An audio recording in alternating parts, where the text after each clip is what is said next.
Russia Ukraine இடையே போர் நடந்து வரும் சூழலில் ரஷ்யாவை சமாளிக்க உக்ரைனுக்கு அமெரிக்கா தான் உதவி செய்து வருகிறது. இந்நிலையில் தான் டொனால்ட் ட்ரம்ப் பதவியேற்றதும் அமெரிக்கா போட்ட உத்தரவால் ரஷ்யா மகிழ்ச்சி அடைந்துள்ளது.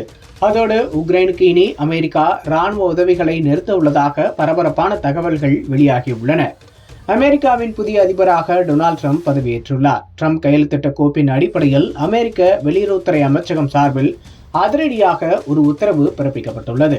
அதன்படி வெளிநாடுகளுக்கு வழங்கப்படும் பல்வேறு உதவிகள் நிறுத்தப்படும் என்று அறிவிக்கப்பட்டுள்ளது. அதேபோல ராணுவ உதவிகள் 2 நாடுகளுக்கு மட்டுமே வழங்கப்படும் என்றும் கூறப்பட்டுள்ளது. அதாவது கடந்த 2023ஆம் ஆண்டில் மொத்தம் 60 பில்லியன் அமெரிக்க டாலரை வெளிநாடுகளில் மேற்கொள்ள வேண்டிய உதவிகளுக்காக அமெரிக்கா ஒதுக்கியது.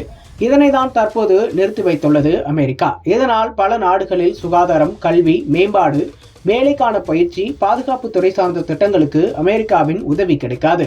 அதேபோல் இனி இஸ்ரேல் மற்றும் எகிப்து ஆகிய 2 நாடுகளுக்கு மட்டுமே ராணுவ உதவி வழங்கப்படும் என்று தெரிவிக்கப்பட்டுள்ளது. இதன் மூலம் மற்ற நாடுகளுக்கு இந்த உதவிகள் கிடைக்காது என்பது சொல்லாமல் சொல்லப்பட்டுள்ளது.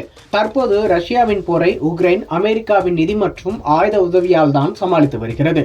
இப்படியான சூழலில் ட்ரம்பின் இந்த அறிவிப்பு என்பது உக்ரைனுக்கு ராணுவ உதவி இனி இல்லை, உங்களை கைவிட்டோம் என்பதை உணர்த்தும் வகையில் தான் உள்ளது. இதனால் ரஷ்யா மிகுந்த மகிழ்ச்சி அடைந்திருக்கிறது. ஏனென்றால் உக்ரைன் அமெரிக்காவின் உதவியால் தான் ரஷ்யாவின் தாக்குதலை சமாளித்தது. இனி உக்ரைனுக்கு அமெரிக்காவின் உதவி கிடைக்காது என்பதால் ரஷ்யா மகிழ்ச்சி அடைந்துள்ளது. இது மட்டுமல்லாமல் ஏற்கனவே ட்ரம்ப் உக்ரைன் பற்றி பேசியிருந்தார். மிகப்பெரிய சக்தி வாய்ந்த ரஷ்யாவுடன் போருக்கு போயிருக்க கூடாது, இந்த போரை ஒரு ஒப்பந்தம் மூலம் தடுத்திருக்கலாம், ஆனால் ஜெலன்ஸ்கி நான் போராட விரும்புகிறேன் என்று ரஷ்யாவுடன் மோதியிருக்கிறார். ரஷ்யாவின் படைபலத்தை ஒப்பிட்டு பார்த்தால் உக்ரைன் போரிற்கு சென்றிருக்க கூடாது.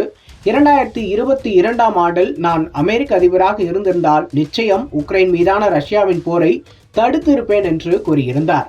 இதன் மூலம் உக்ரைன் அதிபர் தான் ரஷ்யாவிடம் சமாதான ஒப்பந்தம் செய்யாமல் மோதி பார்க்க துணிந்ததாக டொனால்ட் ட்ரம்ப் கூறியுள்ளார். இதற்கிடையேதான் அமெரிக்காவின் ராணுவ உதவி என்பது இஸ்ரேல், எகிப்து நாட்டுக்கு மட்டும்தான் என்று டொனால்ட் ட்ரம்ப் அரசு அறிவித்துள்ளது குறிப்பிடத்தக்கது.